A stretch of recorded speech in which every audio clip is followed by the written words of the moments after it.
Okay, this is something that's very important and I am very passionate about. And it is important to educate people about this because it goes under the radar. We are coming here today to raise awareness and finally speak out about this garbage.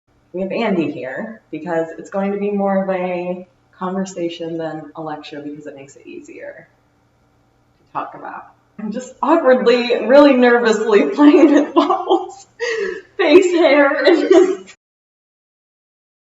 Alright, we're just here as a disclaimer that this video is not professional quality because we are not professionals. It's really bad. And we messed up a little bit.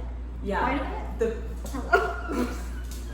The dog, we learned that you can't do like a video or a podcast with a dog in the room because it's not good. It's this. He unplugged the microphone and then it's blurry sometimes. The video cut out without us noticing. Excuse my child. So it's gonna be a mess. Don't let the quality of this video deter you from watching it, please. Right. The end. Please enjoy. Enjoy.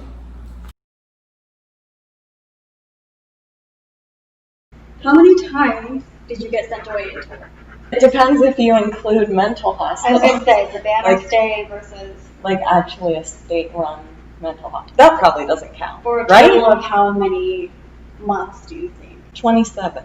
Okay, I think it's really important to note that I seriously, when I showed up to these places, I was like so scared because everyone there, well, there were a lot of people there who were innocent kids, but there were some people there that had like serious drug problems and probably needed like actual help, not just not just like a I don't even know what to classify these places. One of them was a school, like advertised itself as like a leadership academy, and then one of them was just like a troubled teen, like a troubled youth, religious, like Christian organization. But like some of these people like were victims of like serious abuse, like sexual abuse or physical abuse, and needed like actual professional help. Or some people had serious drug problems and needed serious help. But then there were people that, very young kids, like 12 years old, who definitely did not need to be there, who were just kind of being forced into this environment. So do you think you were a troubled kid?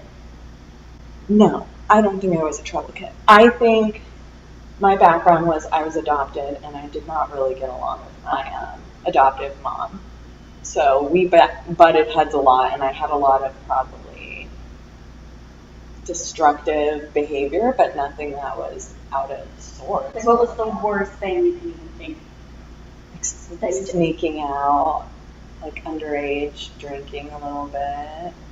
Like maybe I smoked pot like once or twice, but nothing like that a young kid just getting into a little bit of trouble wasn't doing. Like that could easily be dealt with through simple parenting. Talking to your child, you know? Yeah. I have like really fond memories of my very young childhood, but I think as I got older, like into my teenage years, I had just a lot of natural things that I wanted to do, like go to the movies later at night, and my parents were really strict with curfew and bedtime and like allowing what we ate, and which I understand because I'm a mom now, but just like too strict to the point where it was like, well, of course your kid's probably gonna sneak out and experiment with a few things behind your back because you're not creating an open space. So I don't feel like my parents and I had a very open communication relationship, and they were more on like a stricter side. So what do you think was the breaking point? What was the last thing that you did That, that made your mom send you away the first time? yeah, I feel like it should be noted that it was more so my mom. Okay, the first time is when I was 14. So really young, that's so crazy. That's like over 10 years ago, which I don't often think about. I'm nervously petting the dog. I don't know if he's in frame, but if it looks like, I'm just like Scrubbing the floor. scrubbing the floor. This is a very like it's a nervous topic for me. So I'm just nervously petting the dog. I get why animals are kind of like anxiety animals. Okay. So you're 14. 14, Your mom. very young. What was it? What do you think it was? Okay, I remember this. I have to like remember because it was so long ago. All right, this is when I feel like 14 is when my mom and I were like really, really, really butting heads. Like this is when it was just probably at its peak, and we didn't see eye to eye on a lot of things. We didn't agree. Religiously, she was a Christian. I was, finally developing thinking for myself and experimenting with not wanting to be the religion that your family forces on you as you grow up. And I was just kind of an opinionated, loud-mouthed kid. I guess one could say I was disrespectful, but it wasn't like F you type of disrespectful, like just going off the rail. It was just kind of like, I don't want to go to church. I don't want to go to school. Like, I don't want to listen. Just typical. But it was just such a clash. Like, more so than I feel like a normal parent and kid should clash in regards to that stuff. And I do know that my mom was going through a lot in her personal life in regards to her dad was sick and other things like that. And she tells me in the few conversations we've had that it was a breaking point for her because she had so much going on in her personal life, and I was just the cherry on top of the cake, just too much, a too strong-willed, too opinionated kid that I was too much for her to. Essentially, she was saying too much to deal with. She adopted me, chose me, yeah. Paid for me. She paid for me, and then didn't is there a return? She essentially was asking if there was a return policy. The first time, how did you go? Did they come get you? I'm really hoping I recall this right. And there were a few times. That it happened. So what do you think was the most dramatic, traumatic one? Oh my God, there were a lot. All of them? Yeah, because just the first one I was so young, so I feel like that in and of itself was a lot.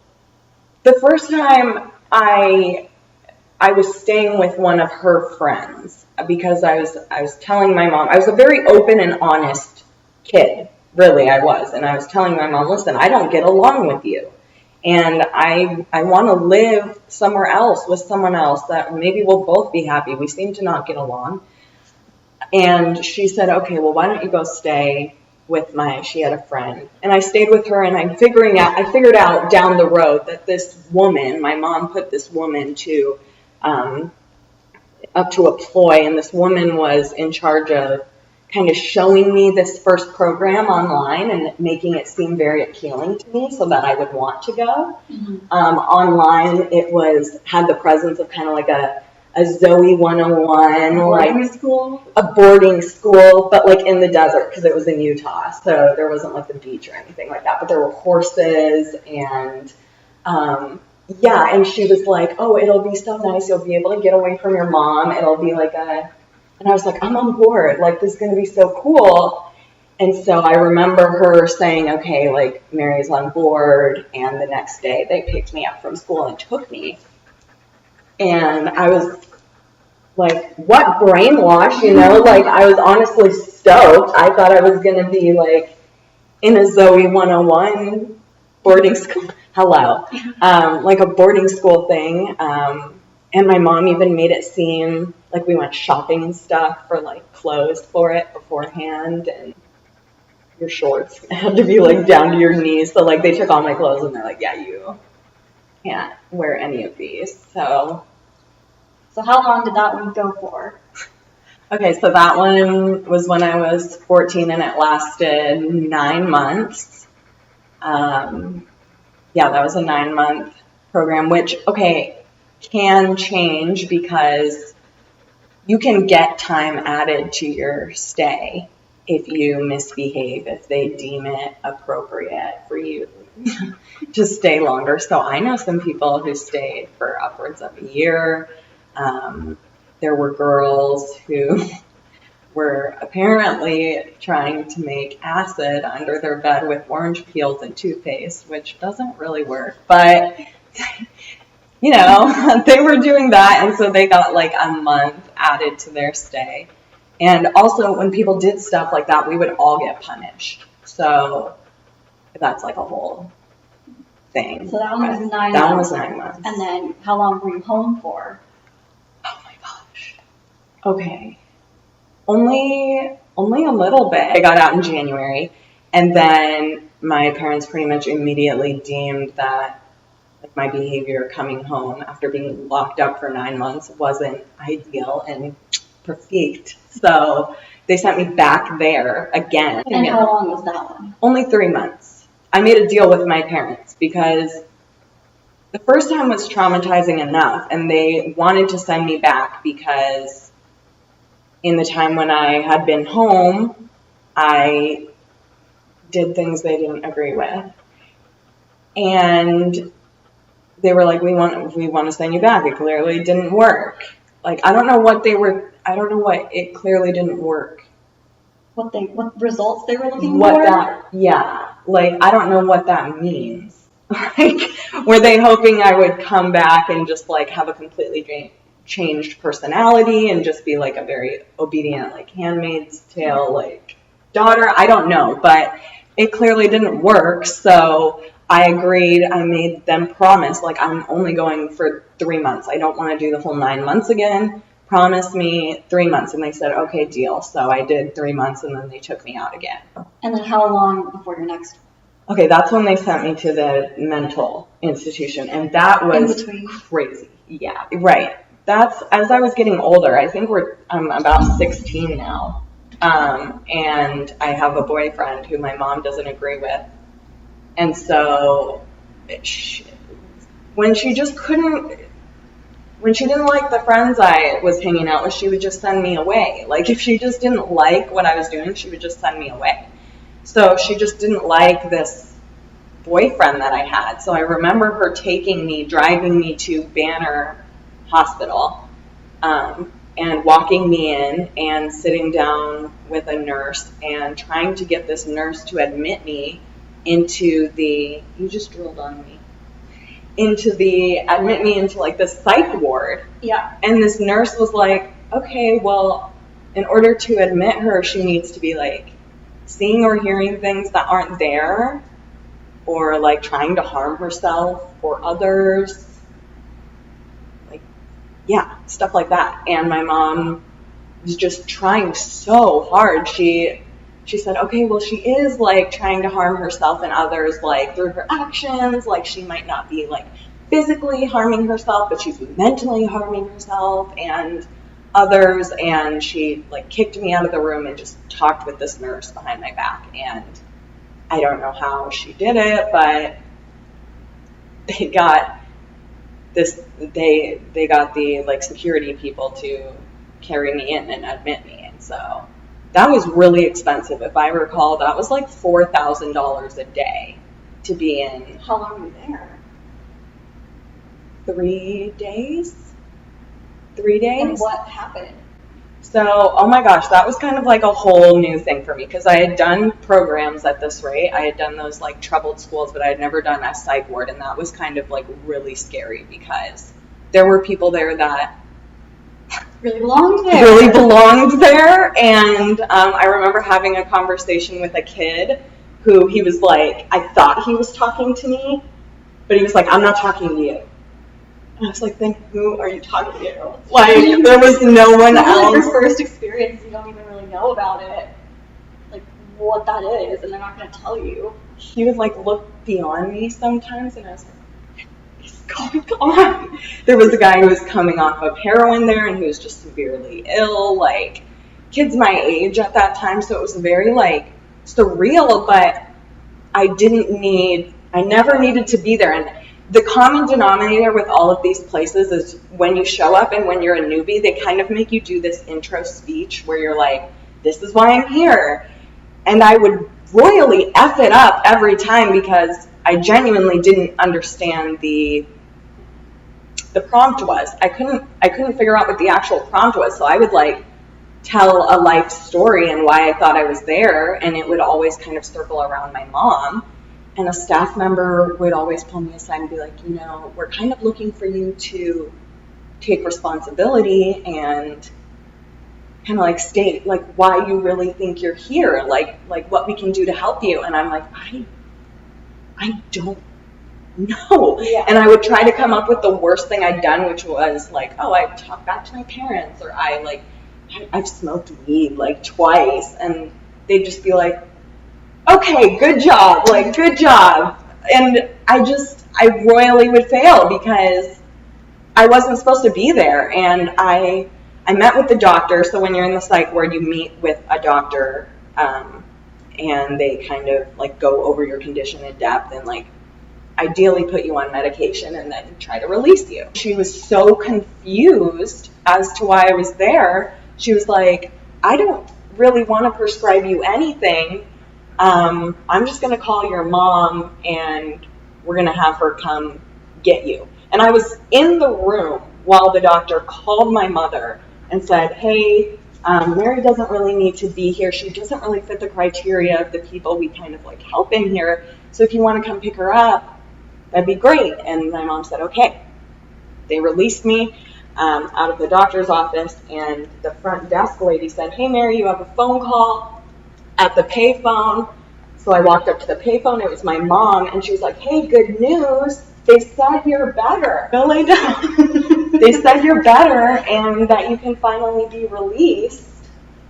Sit down, dude. She didn't know I'd listened to the conversation. She didn't know that I was aware that there was nothing wrong with me. It was never not my fault. Everything was always my fault as a kid, and I was made to seem like just a problem no matter what. After you came out of that, how long before, is it Teen Challenge? That was the last one? That was the last one. That was the biggest one. That was pretty immediate. So I was in Banner, so I feel like it was around the holiday season, so maybe November, December. I was still with that boyfriend who my mom was not approving of, and that's the reason why she put me in the psych ward to begin with.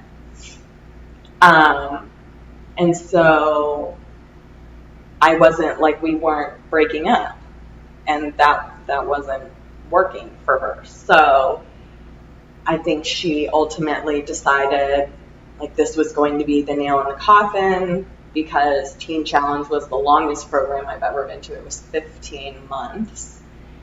And so I noticed something was weird when I was telling my mom, like, I want to move in with my boyfriend. I want to move down to the valley because we lived in a tiny mountain town and he lived in the valley. I want to live with my sister, and I want to, like, eventually move in with my boyfriend, date my boyfriend, be with him down here. And she was like, okay. And that was so effing weird, like, that she said okay, that she agreed to that. She is so strict. That was really weird. So she's like, let's go down, let's see your sister, and let's, like, see if that's okay with her. We went down, we're staying with my sister, and I can't remember exactly why, but my mom had taken my phone. I was grounded from my phone, probably because we were on arguing terms, not getting along. I got just really fishy vibes, like, that night. I knew something was off. I asked her if I could call my boyfriend on her phone, and she said yes, which was even weirder again. Mm-hmm. So I was like, okay, something's definitely, like, I think I'm getting sent away again. Like, did that happen that night? It did. Yeah, it happened that night. So I called him on her phone, and I went in the bathroom, and I was like, hey, something weird is about to happen, and I really think I'm going to get sent away again. So Like, if I disappear, that's why. And he was like, okay, well, I'll figure it out. Like, I don't know. Like, what do you do if someone says that to you? So, yeah, that night I went to bed and I woke up at like 4 a.m. to my mom waking me up and saying that there were people here for me. And that's the first time I think I reacted like genuinely with just kind of like a deep sigh. And I was like, I just want to roll over just 5 more minutes, like in bed, like just so distraught at that rate. Like, it just seems like a normalized thing that I almost didn't even have a reaction. And that is the first time I've been transported up. And they didn't even really have to convince me to get out of bed or get in the car. I just did. And granted, I didn't think it would be 15 months. When they said that, I instantly like had a panic attack because I wasn't going to be getting out till I was 18. Yeah, so that was very long, and it was really worrisome to me, and I'm very aware of this as I've traveled. I was a young child, 16 years old, in an airport, a busy airport, Phoenix Airport, with 2 people who are strangers to me. I was crying. I was in my pajamas. I was like making eyes at people, like trying to be like, help me, I don't want to be taken by these people. Making eyes at people. No one said anything. No one did anything.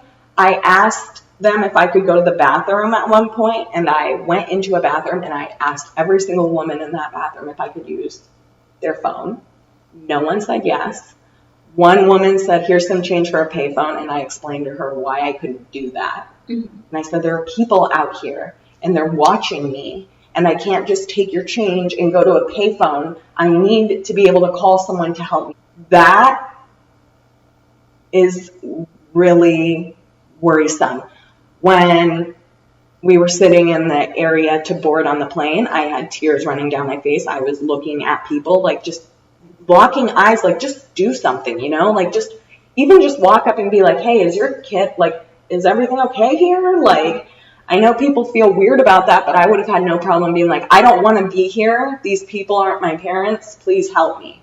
Like, they were trying to get me on the plane. I was like, I don't want to go. I don't want to go. I was telling the lady who was the ticket lady, I don't want to go. These aren't my parents. Not one person cared, like, at all. And that's crazy. So you get there, and this is the one that you stayed at the longest. In Missouri. What were the rules? Okay, so it was lockdown, so we couldn't go outside. So it was all indoor. It was, you had a uniform on. It was like the goal was to completely disassociate you from your identity, essentially. It was like a Christian place where you were just fed the Bible and you had to memorize the entire Bible and read the Bible, and you had to get rid of all your clothes. It was just navy blue sweats and a navy blue shirt that was just boxy as hell, like just boxy prison clothes. And it had it's a Teen Challenge, Kansas City Girls Home, and it had your name and your last initial, so Mary L. And that's what you wore every single effing day besides Sunday, because Sunday you would get put on a school bus and taken to the church, the local church, and you get to dress up. But dress up meant, you know, black pants and a elderly woman top and like the really awkward flats that are just never comfortable. So, but in this program, I feel like it was levels. Was it levels? And then, like, you were a leader, like, if they determined you were brainwashable enough and you would force that on girls enough, they would, like, inflate your ego and call you a leader, and then you would just, you know, it was amazing. The tactics are actually just great. Like, they had pretty much us working for them now that I think about that. That's interesting. Okay, so you couldn't go outside. Couldn't go outside. Couldn't wear your own clothes. Couldn't wear your own clothes. What were like the sleeping arrangements? Sleeping arrangements. Okay, this place was it was like a maternity home or something, like an old maternity place, like women's home. So it was set up kind of like dorm style where there was like a big community room with like a big kind of flop kitchen with the big door so you could serve to people, kind of like a soup kitchen. And then you had the rooms all in the back, and we had 2 bunk beds in a small room, and then there was it connected through a little tiny hallway to another room with the 4 bunk beds, and there was a bathroom in the middle. So it was almost like a jail cell? Like a jail. I was gonna say, yeah. Like a jail cell, very communal. And then you would go downstairs, and that's where we did school, and it was just a big room with computers, a lot of computers, and we would all just sit there and do online school. But then there was another room down there, and we called it chapel. I don't know why we called it that, because everything had to have a religious name, I guess. But it had like 10 bunk beds, maybe more, 10 bunk beds down there, and there were that many girls in like one big room. Do you think it was a nurturing environment? Absolutely not. Next question. Do you think that you deserved to be there? No one deserves to be there. Do you think even if you had like a serious problem, you deserve to be there? No one deserves to be there. Okay, there's either people that actually need help, and if these are children, like if I don't care if like picture the worst thing a kid could do, and we're not talking like killing people. The people that were there were like drug addicts or talked back to their parents. I feel like you also told me that there are people there for like eating disorders. And so you're all just like eating disorders, people who stole from stores, right? People who had a bad attitude, and like depressed people. Like everyone just like lumped in to one godly treatment program. Yeah. Because that's just what's going to solve all those problems. Right. Kids with sex problems. And it was just like, there was no one there that was qualified. Do you feel like they tried to even figure out? Absolutely not. Like the root of problems or solutions? Or No, I think they were there to do a job. And plus, if you really wanted to help, why did I only get to see my therapist once every like 2 weeks or something?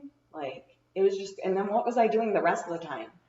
Memorizing the Bible, going to school on the computer, and then it was just so, they wanted to just run you. They just wanted to be in charge. It was just them at the top of the pyramid. So showers were like 5 minutes long, and they would call back one girl from each of the rooms with the shower in between. It's fuzzy. There were very few showers, and like what they would do is they'd call up a girl from every room, and you'd go up and you'd get undressed, and then you'd stand there with your towel at the door, and the staff member would be there, and she'd be like, okay, ready?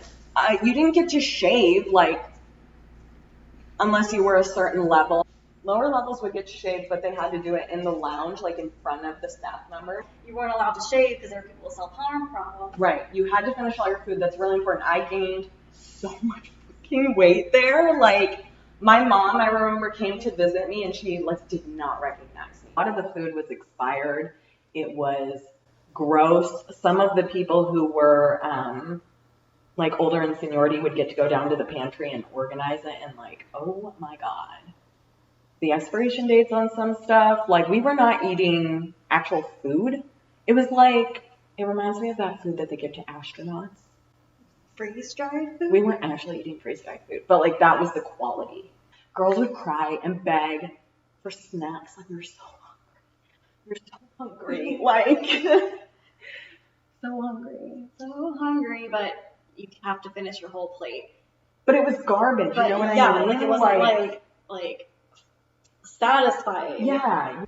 What were the consequences if you didn't do things, if you like acted out or didn't finish your food? So you had to finish your whole plate, and sometimes you would get really, really small. It wasn't consistent. Sometimes you get really, really small portions of food, and you would finish, and you'd be like, I'm starving. Like, I'm starving. I'm so hungry. And we were like growing kids, right? And then other times you'd get like a heaping amount of food, and you're like gorging yourself to finish it. Like, and you just can't, and it's a struggle. And so if you didn't finish your food, it was something generally pretty light, with like you'd have to stand for an hour. You couldn't sit, so you'd have to stand just in the corner, and like you couldn't talk, so you'd be standing in silence for like an hour, sometimes up to 3 hours. If someone did something big, you would all get in trouble, and it was big. Like we'd all be on silence for days, weeks even, where just the whole, from morning to night, no one could say a fucking word, and you couldn't like sign to anyone, like you could not do anything.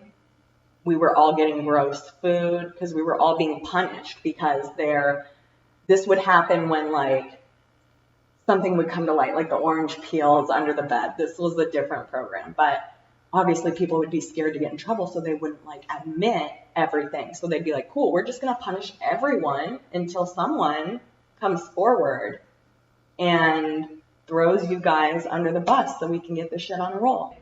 I got on something called Kingdom, which is what they called one of the more intense punishments, because I had a photo. You couldn't have photos of your friends or anyone.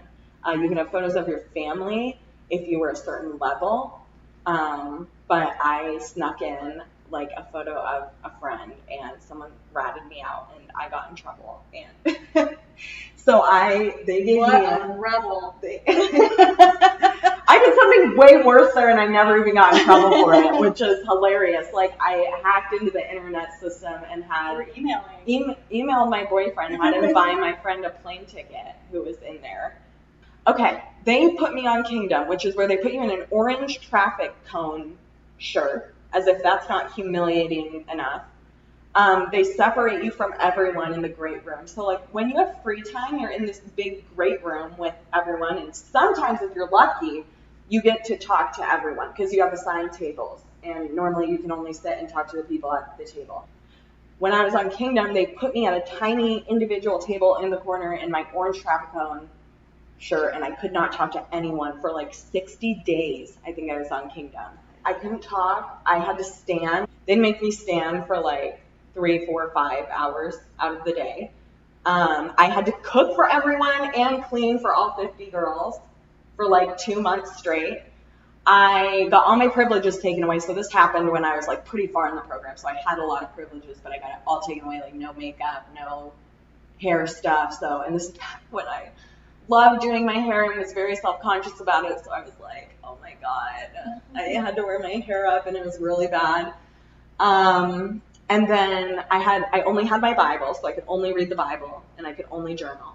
That's it for 2 months. And then my phone calls, my weekly phone calls with my parents taken away, or like limited. All my meals were from cans.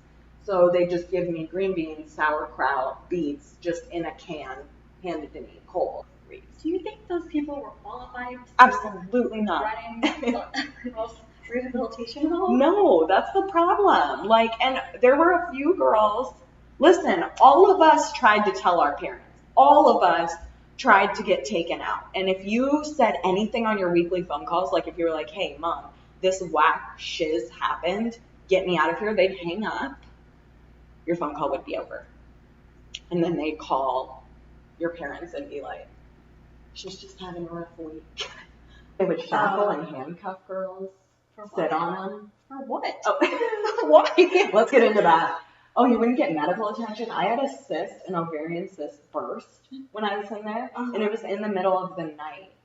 So I just woke up to like some pretty severe pain. I get pretty bad menstrual cramps already. So my plan was to just go to the door that they usually lock us in and knock and get night staff to go to the medicine cabinet and give me the meds.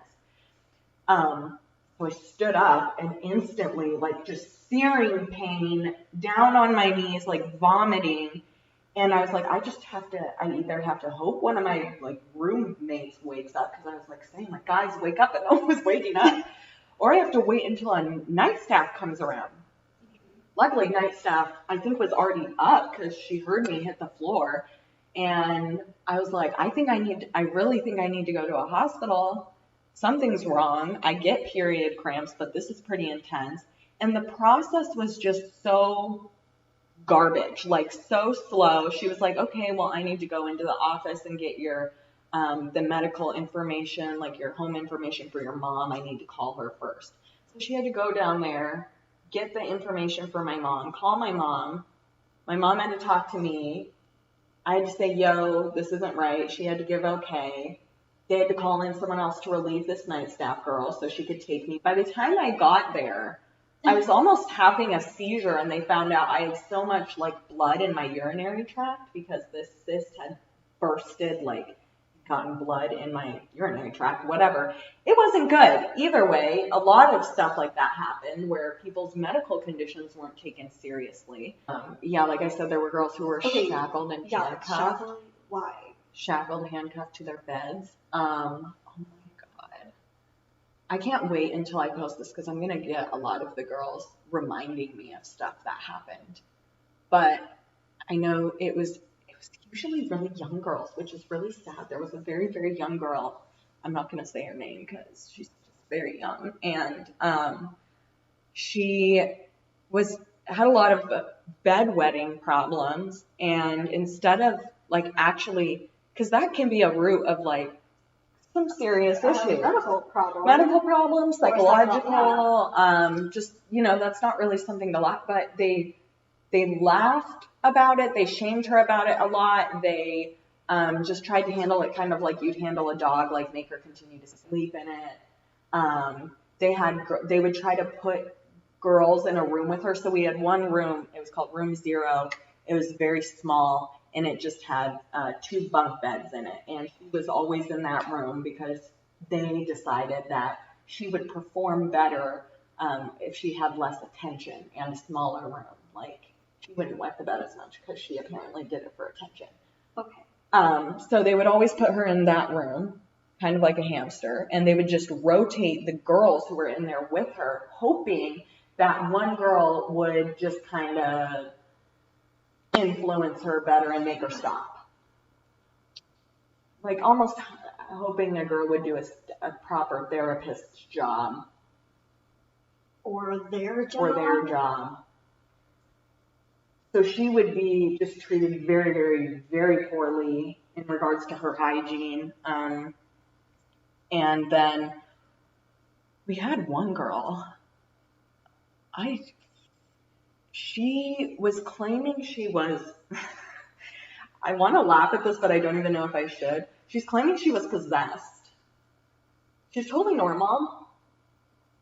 But then she kind of came out of nowhere and was claiming that she was possessed. And her demeanor changed, like, flipped 180. Now, I don't know anything about possession. I don't know anything about, like, what that even looks like. I still don't know to this day if she was genuine or not, if she was just, she could have been the most amazing actress and she was doing that to get out. Yeah. Because they took her out. I think they put her in a psych ward.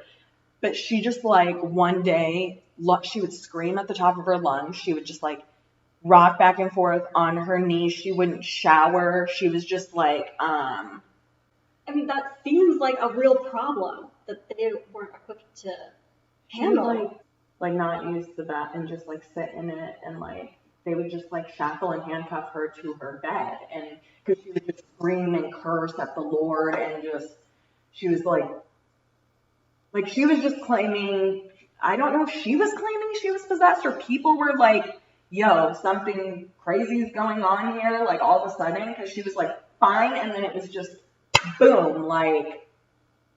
And she didn't ever snap out of it. Who knows to this day, but they did not treat it right. They just punished her.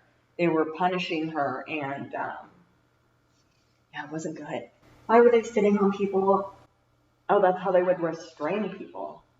So, like, if you needed to be restrained, which I only recall people being restrained for just blatantly disagreeing. Like, they restrain girls. Put them in handcuffs and like shackles and kind of just parade them in front of people, humiliate them. And then it wouldn't make girls happy and make them lash out.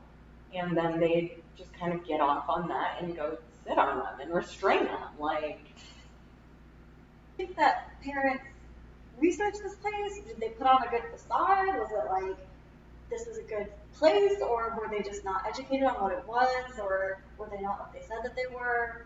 Oh yeah, I could pull up the video, and I feel like I should, like, in the website of this place, and I'm in it in my orange traffic cone suit. When I'm on Kingdom, I'm in the corner. So there's that proof. They videoed that when I was in trouble. I'm just like in the corner. But these girls are so unfortunately brainwashed that they would get a handful of them to like kind of testify their story in this like documentary or thing. And so if I was watching it and I didn't know any better and I was like a devout Christian, maybe I would be like, okay, you can really help. Yeah. But so many girls would tell their parents, and very few parents would actually believe what the girls were claiming. And a few times, I think twice, CPS came in and interviewed a few girls, and we were threatened and told that if we said anything, like, you'd be on silence. There were girls who hated it so bad, and it was the older girls, so like ones who were kind of maybe closer to 17 or 16 who had a little bit more, because there were girls who were 12 there that didn't have much of a free-thinking brain on them. Mm-hmm. But there were girls there who were like, I would rather be in jail. Like, jail is better than this. And this one girl, she was my roommate. And so she would talk about every night, she's like, I've been to jail. I would rather be in jail than here. And I was like, I don't know how you're going to do that. I remember how she did that. This girl, I just picked a fire hydrant, is that what it's called? A fire extinguisher off the wall and just whacked the girl over the head with it. And everyone was so dumbstruck by the fact she did this that staff members even didn't like react right off the bat. She was just like come on, like come do something. A lot of people wanted to run away, jumped out a window, pretty severely. It wasn't just like let's say you did deserve it. You were a bad kid. Whatever that looks like. I feel like growing up is hard. Growing up is hard. I feel like growing up is hard and you mess up. Yeah, it's not the way a kid should be. I don't care if you're the worst kid in the world. You don't fix it or help that child by just like torturing them or making their life unlivable. You show them the better sides of life, because clearly they're not experiencing that. And so get them professional help. So a typical day in this one. I know we're focusing on Teen Challenge a lot. It's the one. And it's like the most messed up. Yeah. We wake up. So there's a night staff person, and they would lock us in, like upstairs, in the upstairs area where all the rooms were, like at night. And so we'd be locked up there, and there was a night staff person who would just go around and check with a flashlight and count and make sure you were all in your bed and accounted for every night, every hour. And so that person would disappear and be relieved, I feel like at like 6 in the morning or maybe something like that. And we would be woken up at 6 or 7, one of those times. And it would just be a staff member going around and saying, get up, feet on the floor. And you pretty much had to have your feet on the floor by the time they made their round again. So they had to go down every room and say that. And then by the time they came back around, if you were not feet on the floor, ready to go, like up and getting ready, then you were standing or on silence. Generally, in the morning, getting ready, we were all on silence. You'd get ready, and then we'd all line up in the hallway, and you had to count. So you'd be like in a line, and the person at the front of the line would say 1, and the person behind them would go 2, and you'd count all the way down the line to make sure we were all accounted for. Walk your little ass down to the great room for breakfast and sit at your table, and you'd have your little binder of your online school stuff and your Bible. And, they'd line you up, and they'd try to make it really fun and quirky. And sometimes they'd be like, okay, we're going to line up today alphabetically. So person with A names get to be at the front. People with Z names at the back. How fun, right? And then sometimes it'd be like, okay, we're going to line up oldest to youngest. And it'd be like, yes, I'm the oldest. I get to get lunch first, like breakfast first. So the little things, you know? You have to enjoy because all you have. Yeah. So that was Okay, so great. breakfast and then school. Okay, the school was set into two groups. So there was AM school and PM school. So AM school would go to school, and PM school would stay up in this great room area, and you'd maybe have like free time, and I think that's when they would do their showers, and the AM group would do their showers, and then Read your Bible. read your Bible. Did you take up knitting? I took up crocheting, absolutely. Yes, all the cool people do. So yeah. And Did you have TV or movies or? oh my God! Of course we had movies. How could I forget this? Wait, you had movies and music, but it was Only Christian. Yeah. I watched The Passion of the Christ about 497 times, and it never gets better. So I can say that. I can say that with the utmost of confidence. Also, The Cross and the Switchblade. I've seen that about 1,000 times. It also never gets better. When you're new, you have to go through this thing called orientation, and you can't talk to anyone for a whole entire week. You're given two big sisters, and they like kind of give you the robes, and you have to watch The Passion of the Christ and The Cross and the Switchblade. And Did everyone have to watch it, or no, was but it they all would of watch it? it in the great You're room, just so like, you're just there. I need I stimulation. need stimulation. You're just I'll watching watch this. Jesus get crucified over and over again. Like, it's rough. And what bands did you listen to? Okay, Anything that was classified as Christian. correct. Reliant K. This is how I know that Paramore is Christian. Oh yeah. Because you would dig and try to find like what cool bands Uh-huh. you could get away with having in there. So yeah. But however, you had to ask, you had to raise your hand and you had to ask, can we listen to music? So it was all in the hands of staff. So you do like your great room stuff in the morning, and then you switch, or no. Lunch. School would, yep, and then lunch, and then you'd switch, and they'd do their showers and free time. The Passion of the Christ. Passion of the Christ viewing. Did you guys ever get to go outside? Like, No, nothing? No fresh air. No fresh air. Okay. So the fresh air that you got is when the staff would come in for their shift and they'd put in the code to get in this, like the door, and you'd walk in and there'd be like a little bit of air, and then it would jam shut. Oh my God. And if you had been there long enough and you had privileges and they trusted you, you would get, you'd be trusted enough to take the trash out. So you'd be given the trash and they'd be like, okay, don't mess up now. And you'd be like, okay. And you'd take like a few steps to the side of the building and you'd get to throw the trash away and then walk back. When you took the trash out, you savored every step of taking the trash out. You'd go out and you would smell that dumpster happily. Something different.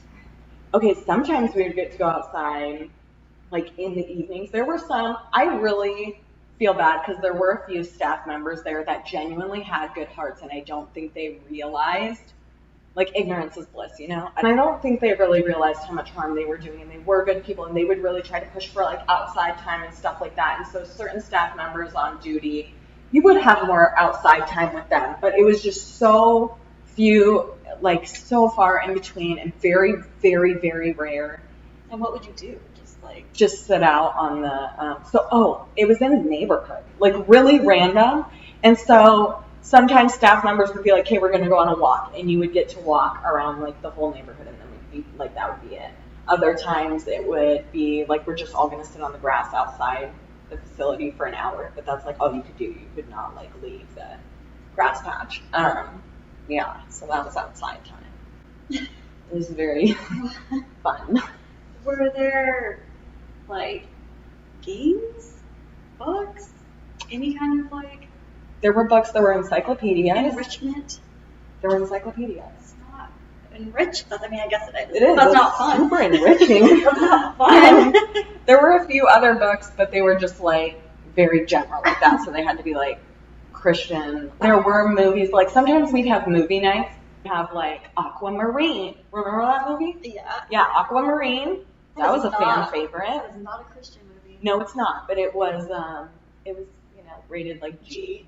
Yeah. So Aquamarine, that was a fan favorite. What year was this? 2010? When I was 16. So this is like Facebook is out, Oh heck yeah. MySpace is out, like social media is just getting started.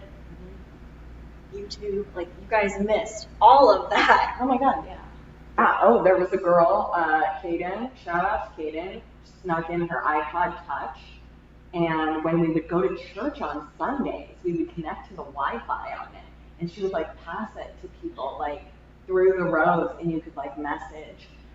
So we were doing that and like taking pictures on that too. Super cool. Yeah, so that was pretty much it. You had a home visit. You had 3 home visits your last 3 months. So you would get to fly home for a week or a weekend, a few days, 5 days. And you were your parents were encouraged to definitely not like use the internet, none of that. It was just to like, because they sold themselves as like, they're fixing your family, they're fixing your kid. It's about that. So they were encouraging you to go home. Reintroducing you into your Mhm. home In your home. environment. Yeah, like a dog.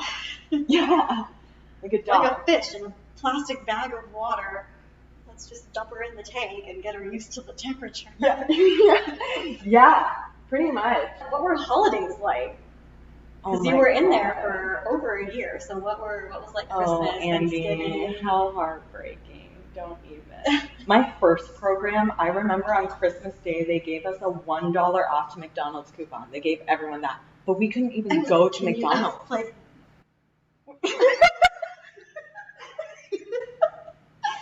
that is the saddest thing I've ever heard. Oh my god. Yeah, I know.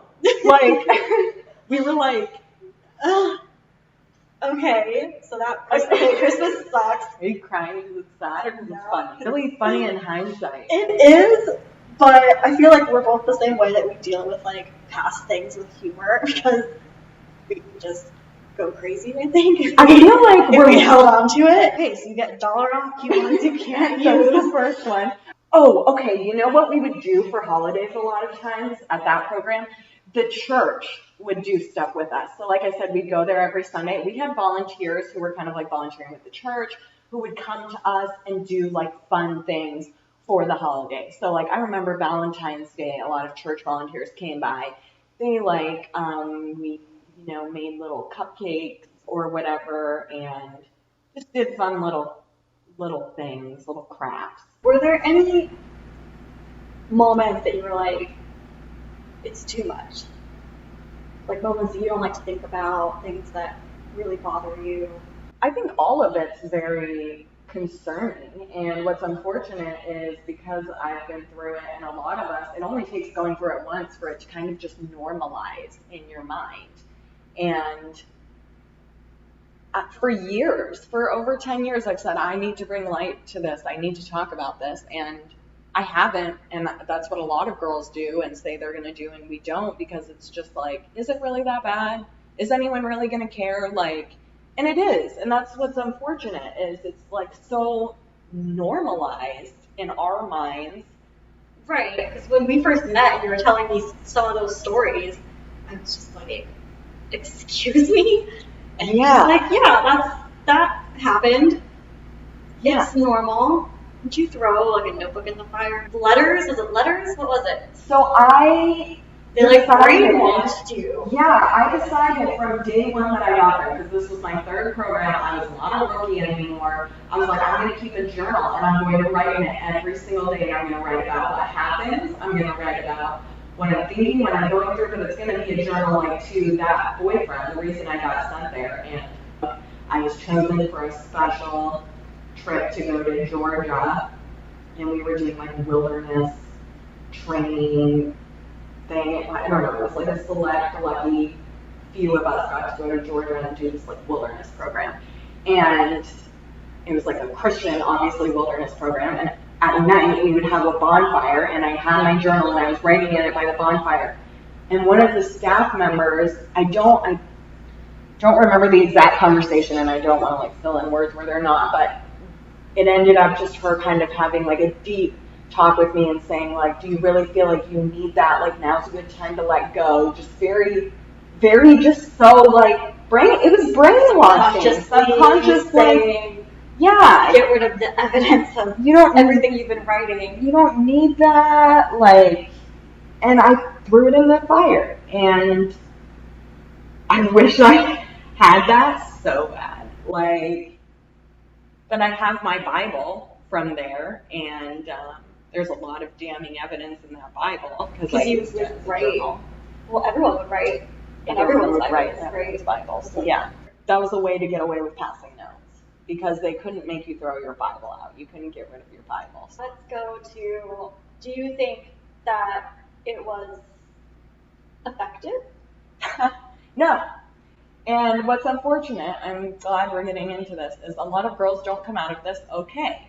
No, I don't think it's effective. I know, unfortunately, a lot of girls who got out and immediately resumed very, like, troubling drug problems are now in rehab. Unfortunately, a very prominent pattern is very young pregnancy and very unfortunate relationships. I feel like because you didn't get to grow and go through high school and figure out your relationships and how to be in one, you missed out on that whole experience, and then you come out and you're an adult now.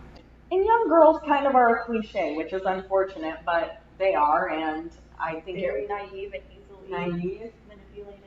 And if you don't feel loved, you kind of just want to feel loved, you want to fill that place, and if that's like with a boy and he seems really cool and whatever, or even if it's having a baby and that makes you feel loved, I'm not trying to shun anyone, I just think that's what happens, and a lot of girls do not have good relationships with their parents after that.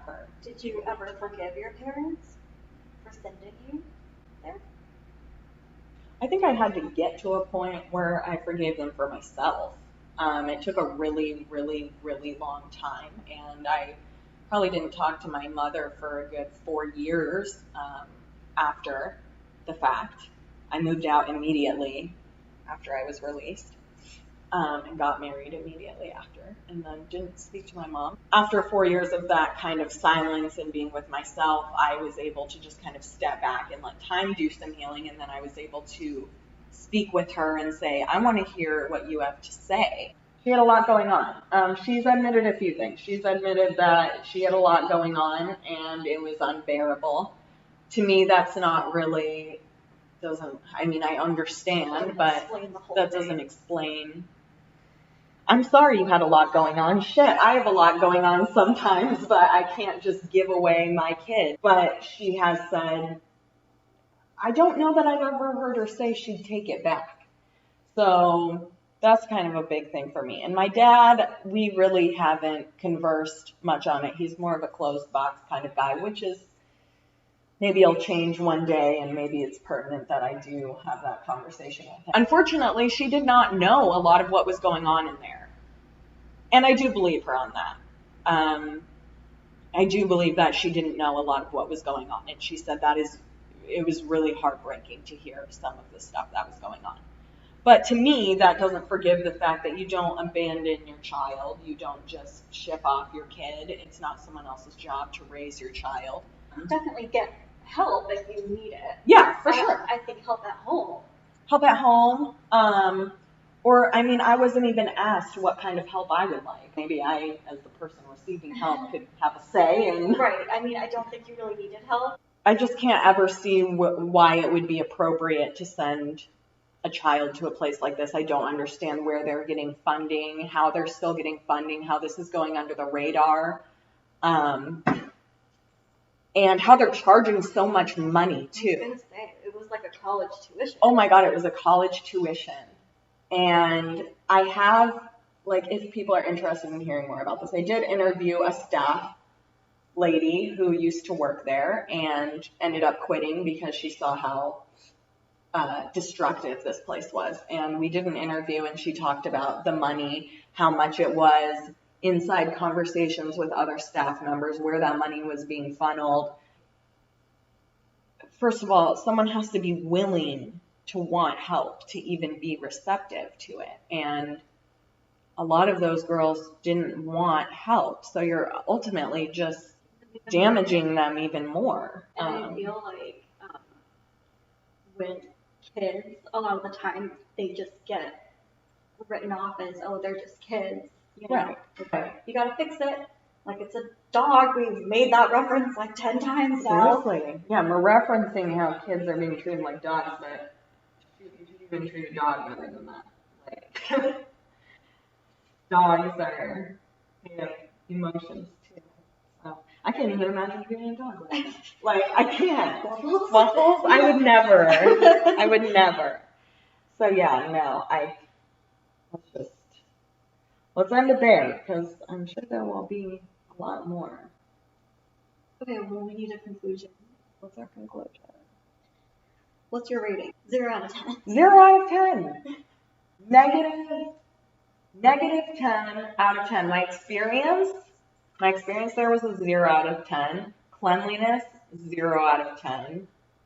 Consistency, 0 out of 10. Presence of Jesus Christ, 0 out of 10. We had lice. We had a lice outbreak, so lice, 10 out of 10. Like 10 out of 10. Very present. Very. The end. There's your conclusion.